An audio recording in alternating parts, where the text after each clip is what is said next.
touch, I could with just one touch, I could feel my body give it. Assalamualaikum warahmatullahi wabarakatuh. Perkenalkan, nama saya Dela Armintan dari kelompok 4. Di sini saya akan membacakan ringkasan dua materi pertemuan sebelumnya. Yang pertama itu tentang definisi geofisika.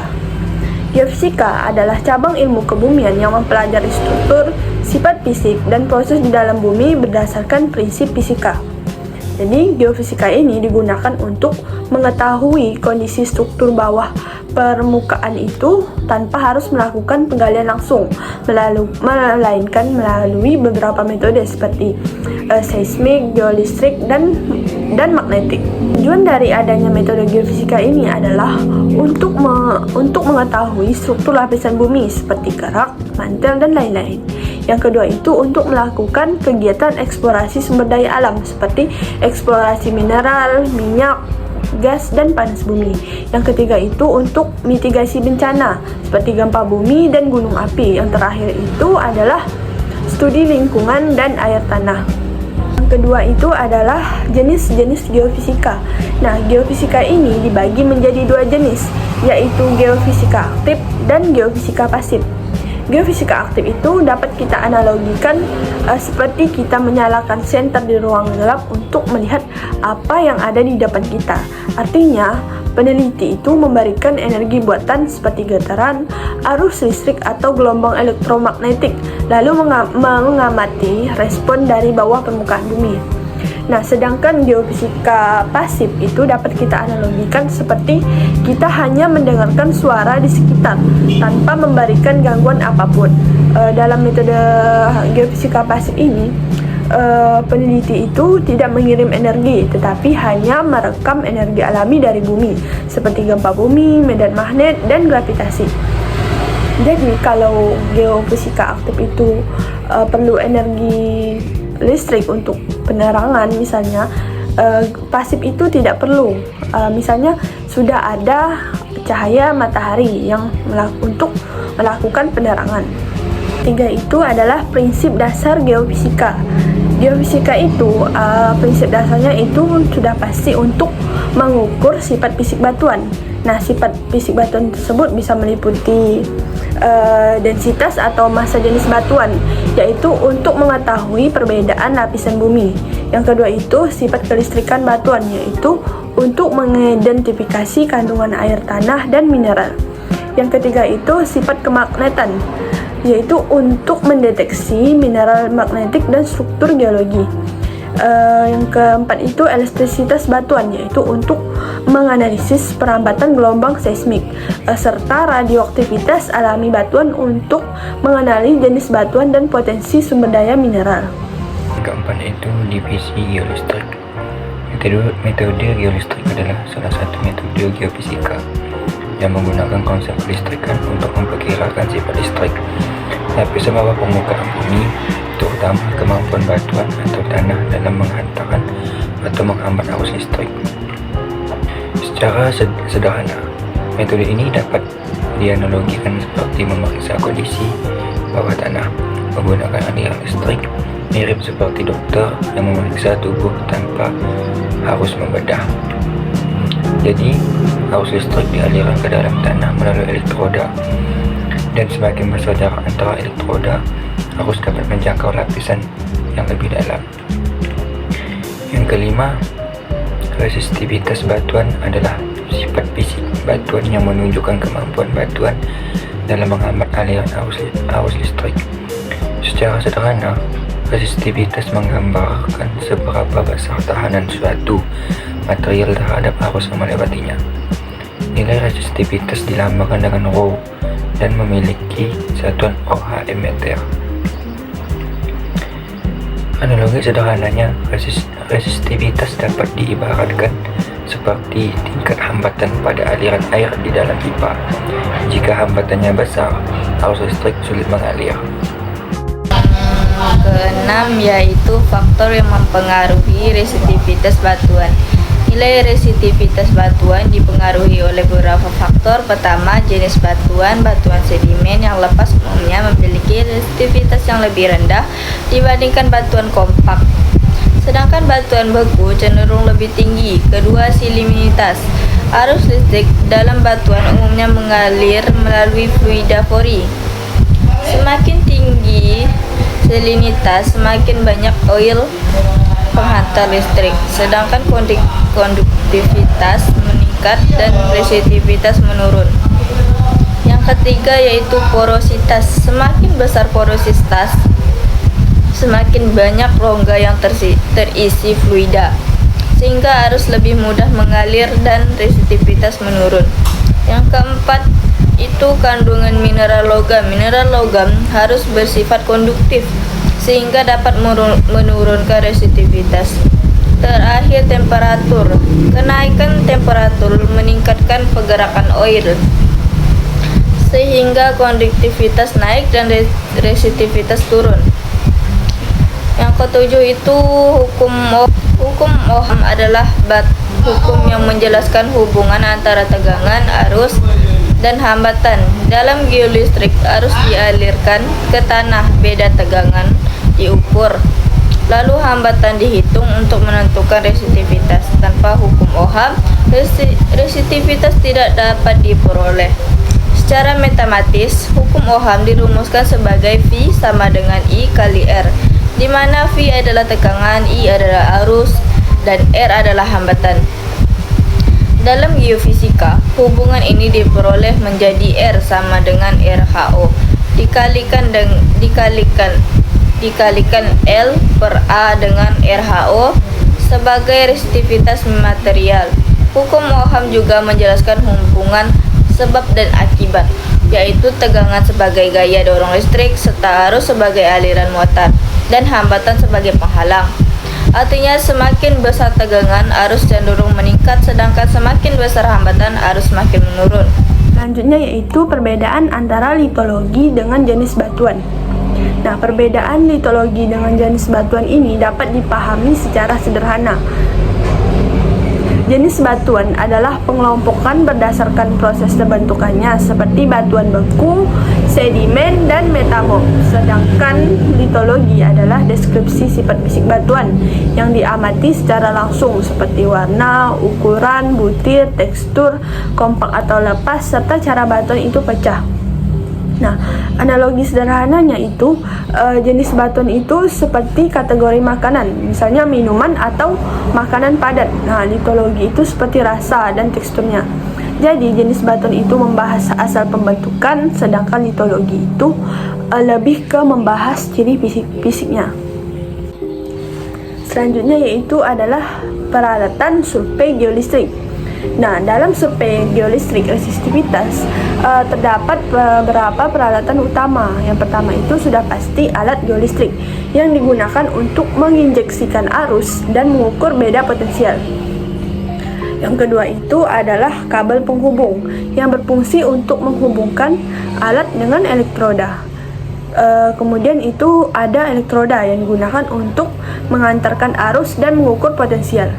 Kemudian itu ada aki yang berperan sebagai sumber daya listrik. Kemudian ada GPS. GPS ini digunakan untuk menentukan posisi titik pengukuran. Meteran untuk mengukur jarak antar elektroda. Kemudian ada HT, yaitu untuk alat komunikasi tim. Dan yang terakhir itu ada alat tulis dan worksheet yang digunakan untuk mencatat data lapangan. Selanjutnya itu adalah jenis elektroda dan perbedaan antara konfigurasi elektroda dengan jenis elektroda. Dalam metode geolistrik resitivitas, elektroda dibagi menjadi dua jenis, yaitu elektroda arus dan elektroda potensial, yang dilambangkan dengan C1 dan C2. Berfungsi untuk menginjeksikan arus ke dalam tanah, sedangkan elektroda potensial yang dilambangkan dengan P1 dan P2 digunakan untuk mengukur beda tegangan yang timbul akibat aliran tersebut.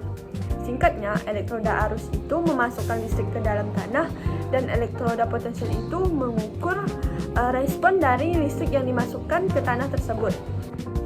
Perbedaan antara susunan elektroda dengan konfigurasi elektroda sebenarnya sederhana. Susunan elektroda menjelaskan urutan atau posisi elektroda di lapangan. Misalnya C1, P1, P2, dan C2.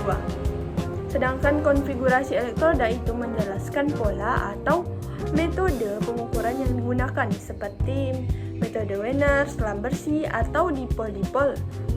Konfigurasi ini menentukan jarak antara elektroda dengan kedalaman investigasi. Singkatnya, susunan itu membahas posisi, sedangkan konfigurasi itu membahas metode pengukuran. Selanjutnya, konfigurasi atau susunan elektroda. Dalam metode geolistrik, resistivitas dikenal dua konsep penting, yaitu konfigurasi elektroda dan susunan elektroda. Secara umum, konfigurasi elektroda dibedakan berdasarkan tujuan pengukurannya. Pendugaan variasi horizontal atau electrical profiling digunakan untuk mengidentifikasikan perubahan resistivitas secara lateral.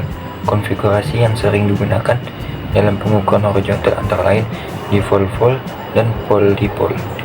Sementara itu, pendugaan variasi vertikal atau vertical electrical sorting digunakan untuk menganalisis perubahan resistivitas terhadap kedalaman. Metode ini bertujuan untuk mengetahui lapisan bawah permukaan. Konfigurasi yang umum digunakan pada pengukuran vertikal adalah selam bersih dan Wiener. Kita akan bahas konfigurasi ini, konfigurasi selam bersih. Konfigurasi selam bersih adalah konfigurasi di mana elektroda harus dibentangkan lebih lebar, sedangkan elektroda potensial tetap relatif dekat di bagian tengah. Konfigurasi ini efektif untuk investigasi kedalaman karena mampu menjangkau lapisan yang lebih dalam.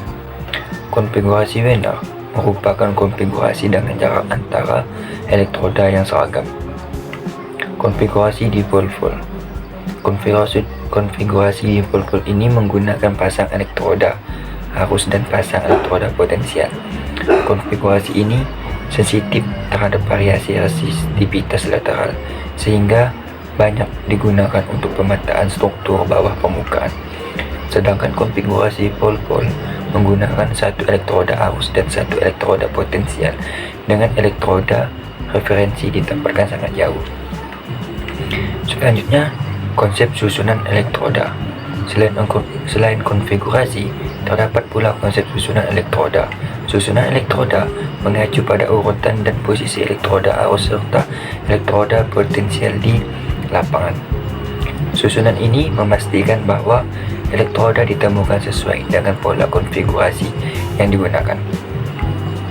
Dengan demikian, konfigurasi elektroda menentukan metode pengukuran, sedangkan susunan elektroda menentukan posisi elektroda dalam pelaksanaan survei. Baiklah, yang selanjutnya yaitu konsep akuisisi data. Konsep akuisisi data pada metode geolistrik resistivitas terdiri dari 3 tahap. Yang pertama itu pengukuran di lapangan, yaitu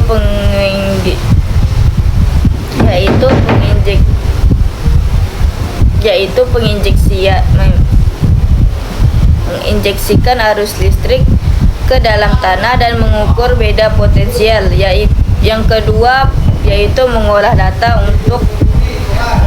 untuk memperoleh nilai resistivitas semua melalui proses koreksi dan pemodelan. Ketiga yaitu interpretasi data untuk mengetahui kondisi bawah permukaan berdasarkan nilai resistivitas yang berkaitan dengan sifat batuan. Pada tahapan akuisisi data geolistrik, beberapa hal yang dilakukan meliputi studi literatur untuk memahami kondisi geologi, penentuan lintasan survei sesuai tujuan identifikasi, pemilihan konfigurasi elektroda berdasarkan target, pengukuran serta pengukuran jarak antara elektroda yang harus dilakukan secara akurat, penerapan geolistrik di pertambangan. Metode geolistrik resisitivitas banyak diterapkan dalam bidang pertambangan, antara lain untuk menentukan ketebalan overburden dan membantu pembedaan lapisan penutup dengan lapisan biji dan batu bara, serta mendukung kegiatan eksplorasi dalam mengidentifikasi sebaran batuan dan zona mineralisasi. Metode ini juga digunakan untuk mendeteksi struktur geologi seperti rekahan dan sesar yang penting dalam perencanaan tambang. Baik, yang ke-14 itu identifikasi zona lemah pada bidang lereng. Dengan metode ini dilakukan berdasarkan variasi nilai resisitivitas. Zona lemah umumnya ditandai oleh resisitivitas rendah yang berkaitan dengan material lepas, tingkat pelapukan tinggi atau kandungan air yang sangat besar. Melalui pengukuran geolistrik, perbedaan sifat listrik bawah permukaan dapat diketahui sehingga lapisan yang bersifat lebih lunak atau jenuh air dapat terdeteksi. Zona dengan resisitivitas rendah sering diinterpretasikan sebagai area yang berpotensi mengalami ketidakstabilan lereng. Dengan demikian, geolistrik menjadi metode yang efektif untuk mendeteksi zona lemah pada lereng. Selanjutnya yaitu studi kasus penerapan geofisika di tambang Indonesia. Nah, salah satu studi kasus penerapan geofisika di Kalimantan Barat itu adalah adanya eksplorasi endapan boksit di daerah Tayan Hilir, yaitu di Kabupaten Sanggau. Pada penelitian ini digunakan metode geolistrik resisitivitas yang dikombinasikan dengan induced polarization atau IP. Nah, pengukuran ini dilakukan dengan tujuan untuk mengidentifikasi sebaran boksit di bawah permukaan tanpa harus melakukan penggalian langsung. Data ini diambil melalui beberapa lintasan konfigurasi dipol-dipol. Nah, dari hasil pengukuran resisitivitas ini, peneliti itu dapat membedakan lapisan yang diduga mengandung boksit dengan lapisan batu lainnya. Nah, zona yang memiliki karakteristik tertentu kemudian diinterpretasikan sebagai area yang berpotensi mengandung endapan boksit. Nah, studi ini menunjukkan bahwa metode geofisika itu sangat membantu eksplorasi tambang karena mampu memberikan gambaran kondisi bawah permukaan. Cukup sekian video yang bisa kami sampaikan, kurang lebihnya kami minta maaf. Kami akhiri, wabillahi taufiq wal hidayah. Wassalamualaikum warahmatullahi wabarakatuh.